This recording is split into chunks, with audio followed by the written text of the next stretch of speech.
Hello and good morning all of you. My name is Nafis Ahmed and you guys are watching Vlogging Studies YouTube channel, and we were covering the 12th standard BST Business Studies, the chapter number 3 Business Environment. So today we are going to cover the features of the new economic policy 1991. 1991 में जो economic policy बनी है उसके बारे में हम थोड़ा उसके फीचर्स पढ़ेंगे आज, राइट। इससे पहले क्या होता था और उसके बाद में क्या होता था। इससे पहले बहुत सारे जो प्रोसीजर थे बहुत ज़्यादा टफ थे, तो उन प्रोसीजर्स को थोड़ा इजी किया गया है। कुछ ऐसे प्रोसीजर थे जो नहीं होने चाहिए थे, उनको हटा दिया गया है। तो जितने भी रूल्स और रेगुलेशंस थे उनको कम से कम इजी से इजी बनाया गया है। For example we can categorise in three components of the features of the policy. First one is liberalisation. एक एक करके हम पढ़ते हैं। लिबरलाइजेशन है, प्राइवेटाइजेशन है और ग्लोबलाइजेशन है। इन तीनों को कैसे इजी बनाया गया और 1991 से पहले टफ हुआ करते थे, उनको कैसे इजी बनाया गया वो हम पढ़ेंगे। पहला इसमें it refers to abolition of the licence. पहले लाइसेंस हुआ करते थे हर चीज के, तो वो जो हर चीज के लाइसेंस हुआ करते थे, कोटा हुआ करते थे, उनको खत्म किया गया एक्सेप्ट सम फ्यूज। कुछ ऐसे थे जिनको कोटे की जरूरत थी, उनको कोटा में और लाइसेंस में रखा गया। उसके अलावा जितने भी लाइसेंस थे जो जबरदस्ती के लाइसेंस बना रखे थे उन सबको कैंसिल किया गया, हटाया गया कि यहाँ पे लाइसेंस की जरूरत नहीं है। No restrictions on expansions.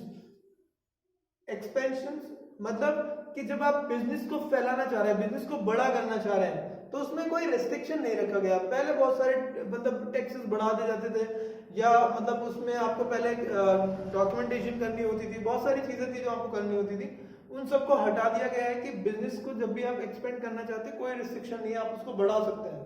तीसरा इसमें रिडक्शन ऑफ टैक्स।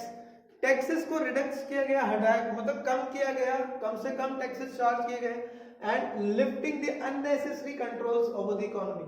जो अननेसेसरी कंट्रोल थे बिजनेसेस पे उनको हटा दिया गया, ठीक है। Easy and simple procedure to attract the foreign capital in India. देखिए ना, easy and simple procedure to attract the foreign capital in India, जो फॉरेन बिजनेसेस से रिलेटेड एक्ट थे, और जो जैसे कोई बाहर की कंपनी आके यहाँ पे कोई बिजनेस शुरू करना चाहती है तो उस प्रोसीजर को बहुत इजी बनाया गया, राइट। इंपोर्ट एक्सपोर्ट के प्रोसीजर को बहुत इजी बनाया गया ताकि फॉरेन करेंसी यहाँ पे आ सके, right. Next one is freedom to fix the price of the goods. Companies को आजादी दी गई कि आप अपने हिसाब से प्राइस रख सकते हैं। पहले क्या होता था, गवर्नमेंट का उसमें इन्वॉल्वमेंट होता था।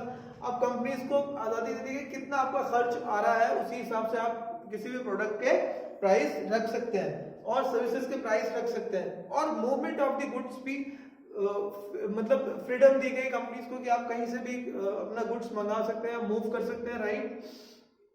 नेक्स्ट है इसमें प्राइवेटाइजेशन। ये हमने 11th में ही पढ़ा था।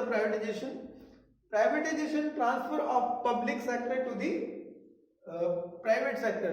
इनिशियली क्या है, बहुत सारी कंपनीज थी, बहुत सारे फील्ड थे जहां पे पब्लिक सेक्टर का कंट्रोल था, बट ज्यादा होने की वजह से पब्लिक सेक्टर ठीक से कंट्रोल नहीं कर पा रहा था, या उसमें लेजी एम्प्लॉइज काम करते थे, उसमें कोई बेनिफिट नहीं होता था। तो ऐसे में क्या किया गवर्नमेंट ने क्या किया, उन सेक्टर्स को जो सिक यूनिट्स थी, जो सिक बिजनेसेस थी, उनको किस में ट्रांसफर किया, प्राइवेट सेक्टर में, ताकि वो ज्यादा अच्छे से रेवेन्यू दे सके, राइट।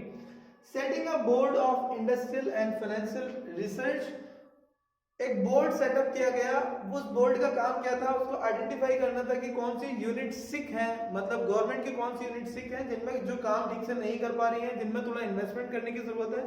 और अगर इन्वेस्टमेंट 51% से ज्यादा हो गया प्राइवेट सेक्टर का, तो वो पब्लिक सेक्टर की जो कंपनी थी प्राइवेट सेक्टर में मूव कर देते थे, राइट। और उस कंपनीज को, जो सिक कंपनी थी, उसको चलाने की कोशिश की गई, राइट। वहां पे उसमें कमियां हैं। नेक्स्ट है इसमें globalisation relates to the globalised business, all over world में आपका बिजनेस चले, राइट।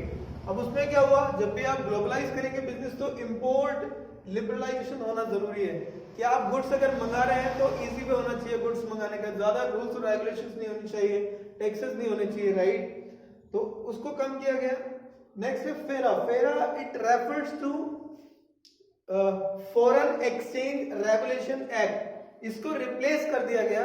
पहले 1991 से पहले क्या था, FERA था, फॉरेन एक्सचेंज रेगुलेशन एक्ट। इसको रिप्लेस किसने किया, फॉरेन एक्सचेंज मैनेजमेंट एक्ट ने, फेमा ने, राइट। और इसमें और इजीएस्ट चीजें डाली गई। Abolition of export duty, export duty को कम किया गया या हटा दिया गया, राइट। कुछ केसेस में बहुत कम कर दिया गया। रिडक्शन ऑफ इंपोर्ट ड्यूटी, मतलब इंपोर्ट ड्यूटी जो थी, जैसे आप गुड्स मंगा रहे हैं तो उसमें रिडक्शन कर दिया गया, कम से कम उनको कर दी गई। तो कहने का मतलब यह है कि चीजों को बहुत इजी बनाया गया 1991 के बाद। 1991 से जो फालतू के रूल्स और रेगुलेशंस थे, जो मतलब कंट्रोल्स थे जबरदस्ती के कंपनीज पे, उनको हटा दिया गया। रूल्स और रेगुलेशंस को इजी बनाया गया, टैक्सेशन कम किया गया, ड्यूटीज कम की गई, जिससे कि बिजनेस एक्सपेंड कर सके, अच्छे से फैल सके। और अगर बिजनेस ज्यादा बढ़िया से फैलेंगे तो जाहिर सी चीज है आपकी इकोनॉमी की ग्रोथ बहुत अप हो जाएगी, right. So there were 3 components. First one is liberalisation. Liberalisation में आपको मैंने बता दिया कैसे करना है। लिबरलाइजेशन में it refers to the abolition of licence, फालतू के लाइसेंस वगैरह हटा दिए गए। नेक्स्ट है इसमें प्राइवेटाइजेशन। प्राइवेटाइजेशन में जो पब्लिक सेक्टर की सिक यूनिट्स थी उनको प्राइवेटाइज किया गया। और इसमें जो बोर्ड था, board of industrial and financial research, उसने इन चीजों को आइडेंटिफाई किया और उसको इजीएस्ट बनाया गया, और जो सिक यूनिट्स थी उनको प्राइवेटाइज किया गया। ग्लोबलाइजेशन में आपको पता है कि ग्लोबलाइजेशन मतलब ऑल ओवर द वर्ल्ड अगर आप बिजनेस कर रहे हैं, इंपोर्ट एक्सपोर्ट ड्यूटीज कम होनी चाहिए, राइट। और इसमें इजीएस्ट पे होने चाहिए, सिंपलीफाई प्रोसीजर होना चाहिए, ताकि बाहर की कंट्रीज भी आके हमारे यहाँ पे इन्वेस्ट करें, right. So this is all about the